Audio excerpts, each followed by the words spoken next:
السلام علیکم ورحمۃ اللہ وبرکاتہ۔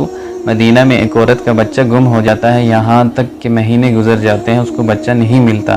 تو آپ میں سے اکثر لوگ جانتے ہیں کہ اگر والدین کا بچہ گم ہو جائے، اسپیشلی اس کی ماں پر کیا گزرتی ہے۔ خیر، کچھ عرصے بعد اس کو وہ بچہ نظر آتا ہے اور ماں دوڑتی دوڑتی اس کے قریب جاتی ہے، اس کو سینے سے لگا لیتی ہے، اور یہ سارا سین صحابہ اور آپ علیہ السلام دیکھ رہے ہوتے ہیں۔ جب نبی کریم صلی اللہ علیہ وسلم صحابہ کو دیکھتے ہیں اور پوچھتے ہیں کہ کیا تم خیال کرتے ہو کہ یہ عورت اپنے بچے کو جہنم کے اندر ڈال سکتی ہے؟ تو صحابہ جٹ سے کہنے لگے، اللہ کے نبی نہیں، ہرگز نہیں۔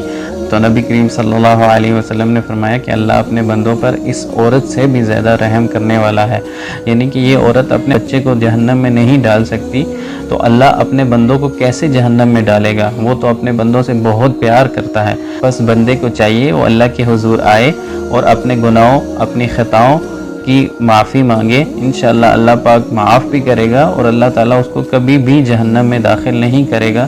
شرط یہ ہے کہ اس نے شرک نہ کیا ہو اور اس نے سچی نیت کے ساتھ توبہ کی ہو، تو اللہ پاک اس کے گناہوں کو بھی معاف کرے گا، اور اللہ تعالیٰ اس کو جہنم میں بھی نہیں ڈالے گا، بلکہ اس کی جو گناہ ہیں اس کو نیکیوں میں بھی بدلے گا، اور اللہ تعالیٰ اس کو جنت میں بھی داخل کرے گا۔